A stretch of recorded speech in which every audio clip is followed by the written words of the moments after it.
GS जॉर्नी में बहुत बहुत स्वागत है आपका। और हम आपके बीच उपस्थित हैं भारतीय राजव्यवस्था के साथ। भारतीय राजव्यवस्था में हम आपके साथ पहुंच चुके थे। कैबिनेट मिशन योजना के तहत भारत में संविधान सभा के चुनाव हुए थे। संविधान सभा के चुनाव भी हुए और संविधान सभा की पहली बैठक शुरू हुई। जैसा कि हम लोग जानते हैं कि इसकी पहली बैठक 9 दिसंबर से शुरू हुई थी। 9 दिसंबर 1946 से पहली बैठक संविधान सभा की शुरू हुई।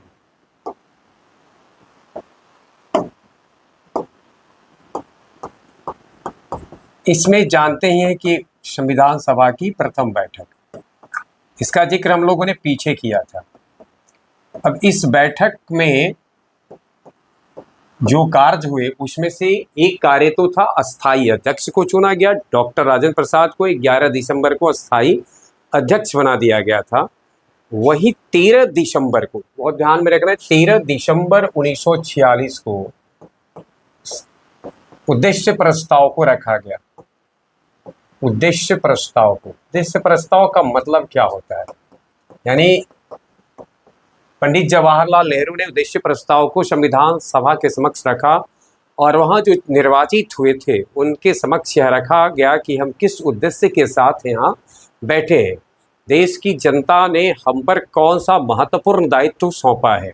एक लंबा संघर्ष के बाद हम आज़ाद हुए और जिन मकसद को लेकर हमने ये संघर्ष किया, उन सपनों को पूरा करने के लिए, साकार करने के लिए अब हम कैसे अपना एक प्लानिंग करेंगे, इसको उन्होंने रखा संविधान सभा के समक्ष। इसे उद्देश्य प्रस्ताव के नाम से जानते हैं। 8 दिन के बाद, 8 दिन इसके ऊपर संविधान सभा ने मंथन किया। 8 दिन के विचार विमर्श के बाद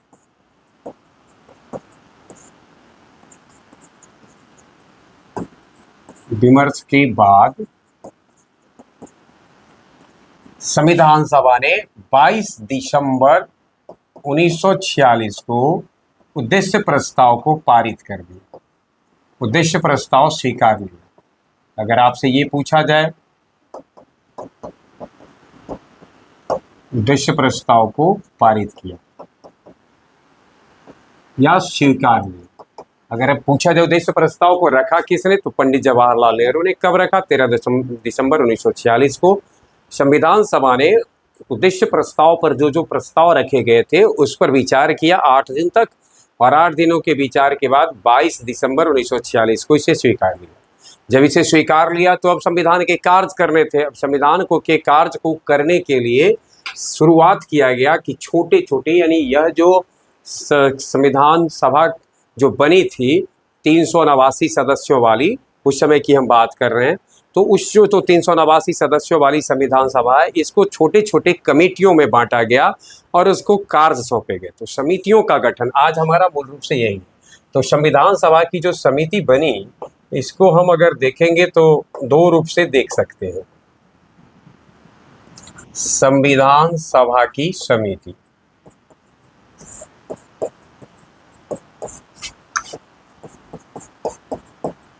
इसके 2 रूप हैं। एक, यानी इसको हम 2 पार्ट्स में वर्गीकृत करेंगे। ये नहीं समझना है कि संविधान सभा की 2 समितियां, यानी 2 वर्ग में हम उसको रखेंगे, अर्थात 2 उद्देश्य से यह समिति गठित की जाती है। एक था प्रक्रिया से संबंधित समिति, प्रक्रिया से संबंधी समिति, यानी कि किस प्रक्रिया से बनेगा, प्रक्रिया मतलब प्रोसेस, किस तरीके से हम चलाएंगे, कैसे हमें संविधान बनाना है इसका। और दूसरा था विषय से संबंधित, यानी अगर आपसे पूछा जाए कि हम संविधान सभा की समिति को कितने समूह में वर्गीकृत कर सकते हैं, तो 2 समूह में। एक था कि किससे, प्रक्रिया से संबंधी, और दूसरा किससे है, विषय से संबंधी समिति। प्रक्रिया से जो संबंधी समिति है, ये कौन कौन थे, विषय से संबंधी समिति कौन कौन है, इसको अब हमें ध्यान में रखना है। कुल मिलाकर के अगर हम देखेंगे तो 10 और 12 यानी 22 ऐसे समिति हैं जो मुख्य रूप से संविधान सभा के उस समय के जो हमारे संविधान सभा के सदस्य सब थे, उन्होंने इसे गठित किया था। कुल मिलाकर के 22। एक नज़र थोड़ा हमसे डालते हैं प्रक्रिया से संबंधित समिति प्रमुख कौन सी रही है, और फिर यानी ये प्रक्रिया से संबंधित समिति है। प्रक्रिया नियम समिति, वित्त तथा कार्मिक समिति, अधिकार समिति, सभा समिति, गैलरी समिति, परिचालन समिति, कार्यवाही आदेश समिति, उर्दू अनुवाद समिति, भारतीय स्वतंत्रता अधिनियम प्रभाव समीक्षा समिति और हिंदी अनुवाद समिति। इस प्रकार से जो प्रोसेस से जुड़े हुए समिति हैं वो 10 हैं। और अब ध्यान में रखना, इनमें से कुछ के अध्यक्ष कौन थे, कुछ के सदस्य कितने थे, इसको हमें थोड़ा ध्यान में रखना होता है। इसकी चर्चा हम आगे बारी बारी से करेंगे, लेकिन अब हम नज़र डालते हैं उस समिति को जो विषय से जुड़ा हुआ है। तो विषय से जुड़ी हुई समितियों की संख्या थी 12। देखिए, रियासत समझौता वार्ता समिति, मूल अधिकार समिति, अल्पसंख्यक समिति, उत्तर पूर्वी सीमा समिति, उत्तर पश्चिमी सीमा पर समिति, असम के बाहर पूर्णतः अथवा आंशिक समिति, संघ की शक्ति से संबंधित समिति, संघीय संविधान से संबंधित समिति, प्रांतीय संविधान से संबंधित समिति, प्रारूप समिति काफ़ी महत्वपूर्ण है जिसकी चर्चा हम करेंगे, वित्तीय प्रावधान विशेषज्ञ समिति, मुख्य आयुक्त प्रांतों से संबंधित समिति, इस तरह से संविधान प्रारूप परीक्षण समिति, राष्ट्रीय ध्वज अस्थायी समिति, उच्चतम न्यायालय समिति, भाषाई प्रांतों से संबंधित समिति और परामर्श समिति। तो इस प्रकार से एक नज़र अगर हम डालते हैं तो पाते हैं कि ये प्रमुख समितियां हैं। अब इन प्रमुख समितियों में से कौन कौन सी समिति है जिसके अध्यक्ष को हमें थोड़ा याद रखना है, इस पर हम विचार करते हैं। तो ये कुछ ऐसे हैं जिनके अध्यक्ष को हमें ध्यान में रखना है।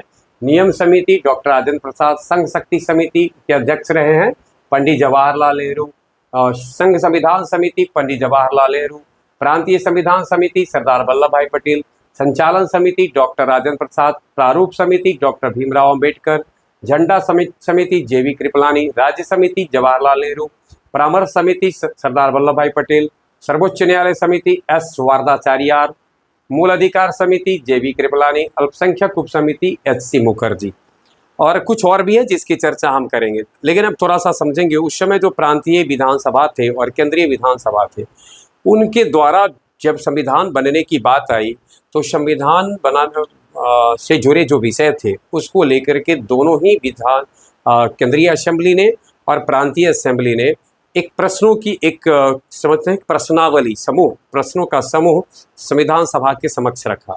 अब तमाम प्रश्नों को देखकर तमाम जो केंद्रीय असेंबली और प्रांतीय असेंबली के द्वारा जो रखा गया, इस पर विचार करने के लिए ये जो हमने पीछे देखा था कि परामर्श समिति की सलाह पर, परामर्श समिति की सलाह पर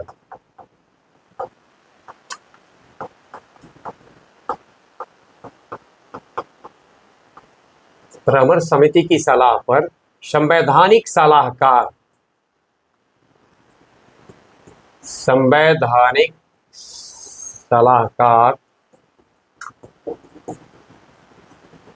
नियुक्त किए गए। कौन? बी.एन. राव, यानी बी.एन. राव को संवैधानिक सलाहकार नियुक्त किया गया। अब बी.एन. राव ने संविधान का एक प्रारूप तैयार किया। इन्होंने क्या किया? संविधान का एक प्रारूप तैयार किया।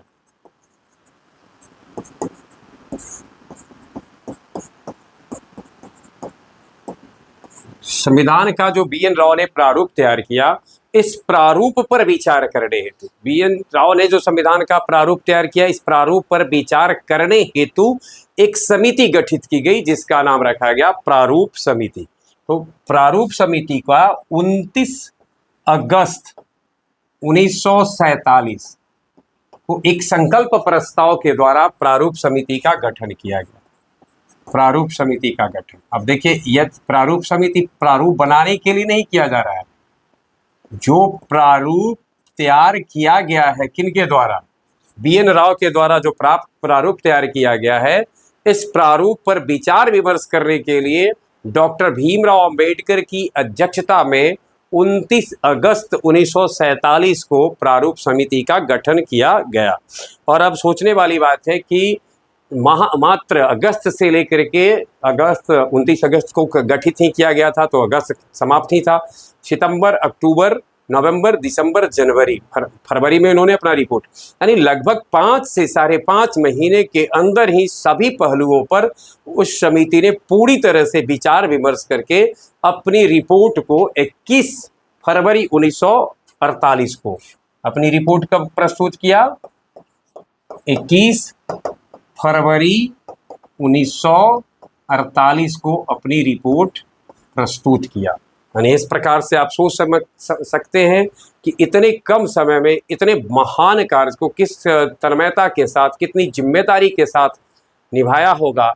इसका अनुमान हम लगा सकते हैं कि इतने विशाल देश के लिए, इतने बड़े संविधान में, जिसमें कितने लंबे चौड़े विषय थे जिस पर विचार करना था, और उस पर विचार करके तब इन्होंने मात्र 5 से 5.5 महीने में संविधान सभा के समक्ष फिर से अपना प्रारूप समिति ने अपनी रिपोर्ट को रख दिया। इस महान कार्य को जिन्होंने किया था उस पर हम थोड़ा सा एक नज़र डालते हैं कि उस प्रारूप समिति के सदस्य सब कौन कौन थे। प्रारूप समिति 7 सदस्य ही थी। अगर आपसे पूछा जाए कि प्रारूप समिति कितने सदस्यों वाली थी? 7 सदस्य वाली। और पीछे हमने जिक्र किया कि इसका गठन हुआ 29 अगस्त को, जिस दिन हम लोग खेल दिवस भी मनाते हैं, लेकिन तब खेल दिवस की बात नहीं थी। तब 29 अगस्त 1947 ईस्वी को बनाया गया और 21 फरवरी 1948 को इस समिति ने अपनी रिपोर्ट प्रस्तुत किया। 7 सदस्यीय समिति के सर्वे सर्वा थे डॉक्टर भीमराव अंबेडकर, वहीं एन गोपाल स्वामी अयंगर, अल्लादी कृष्णा स्वामी अय्यर, कन्हैयालाल मानिकलाल मुंशी, सैयद मोहम्मद सादुल्ला। ये 5 के बाद अब छठा 7वां पर आप विचार करें। एन माधवराव बनाए तो गए, लेकिन बी.एल. मित्र के स्थान पर इनको नियुक्त किया गया था, जो थोड़े दिनों तक समिति के सदस्य थे। यानी बी.एल. मित्र साहब थोड़े दिन के लिए समिति, तो उनके स्थान पर कौन आए? एन माधवराव। फिर देखिए डी.पी. खेतान, इनकी मृत्यु के पश्चात टी.टी. कृष्णाचारी को सदस्य बनाया गया। यानी डी.पी. खेतान की मृत्यु होती है तो 1948 में किसको बनाया जाता है? टी.टी. कृष्णाचारी को इसका सदस्य बनाया जाता है। अब इस प्रकार से प्रारूप समिति ने, एक बार फिर से देख लीजिए, प्रारूप समिति ने अपना रिपोर्ट कब प्रस्तुत किया था? 21 फरवरी 1948 को संविधान सभा के समक्ष रख दिया। संविधान सभा के समक्ष जो इन्होंने रिपोर्ट रखा 21 फरवरी 1948 पर, तो उसके बाद संविधान सभा के सदस्यों ने इस पर अपना वाचन शुरू किया, यानी बहस जिसको आज हम कह सकते हैं, यानी सीधे स्वीकारा नहीं गया। अब पहला वाचन जो था संविधान सभा का के लिए, संविधान सभा के प्रारूप समिति के रिपोर्ट पर कितना वाचन होता है? 3 वाचन होते हैं। पहला, दूसरा, तीसरा। वाचन का मतलब समझ ही रहे होंगे कि यानी कि सदस्यों को बोलने का अधिकार था कि आप अपने तरफ से पूरी तरह से आप बात को रख सकते हैं। पहला वाचन हुआ 4 नवंबर से 9 नवंबर 1948, यानी संविधान सभा के प्रारूप समिति के द्वारा जो रिपोर्ट प्रस्तुत किया गया उस पर पहला वाचन कितना, कब से कब तक हुआ? 4 नवंबर से लेकर के 9 नवंबर 1948 तक था। दूसरा वाचन सबसे बड़ा वाचन था, जिसकी शुरुआत 15 नवंबर से होती है और 17 अक्टूबर अगले महीने साल। दूसरा 15 नवंबर 1948 से 17 अक्टूबर 1949। दूसरा वाचन कब से कब तक होता है? 15 नवंबर 48 से 17 नवंबर 1949 तक। ठीक है, 17 अक्टूबर 1949 तक। अब यहाँ ध्यान में रखना है, इस दौरान जो संविधान सभा के सदस्य तब थे उन्होंने 7635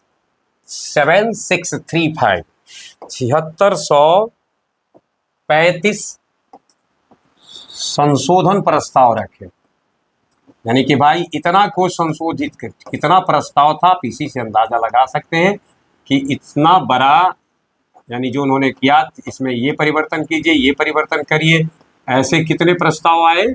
संशोधन प्रस्ताव। ऐसा नहीं है कि इतना संशोधन हो ही गया, ये पटल पर रखा गया। ये दूसरा सब वाचन लंबा चल रहा था, तो लंबा जो चला उसमें पटल पर रखा गया और इसमें से 2437 को स्वीकार लिया गया था। कितने को स्वीकार लिया गया था? 2, 4, 3, 7 इसको स्वीकारा गया, यानी ये जो स्वीकार किया गया। तो आप इससे एक और अंदाजा लगा सकते हैं कि यह कितना महत्वपूर्ण रहा होगा। 7635 प्रस्ताव आए कि इस तरीके का परिवर्तन कीजिए और उसमें से 2437 को स्वीकार लिया गया। लास्टली अंतिम जो वाचन था, ये वाचन शुरू होता है 14 नवंबर से शुरू होता है और लास्ट में जानते ही होंगे आप लोग 14 नवंबर से ये शुरू होता है, 26 नवंबर 1949 तक चलता है। 3 वाचन हुए। एक बार फिर से एक बार देख लेते हैं। 4 नवंबर से 9 नवंबर 1948 तक, 15 नवंबर 1948 से 17 अक्टूबर 1949 तक, और इस दौरान 7635 संशोधन प्रस्ताव आए जिनमें से 2437 स्वीकार किए गए। और तीसरा और अंतिम वाचन हुआ 14 नवंबर से लेकर के 26 नवंबर 1949 को। और 26 नवंबर 1949 की स्थिति थी कि इस समय संविधान सभा 299 सदस्यों वाली थी। कितने सदस्यों वाली थी? 299 सदस्यों वाली थी, जिसमें से 299 सदस्य उस दिन उपस्थित नहीं थे। 284 सदस्य, कितने?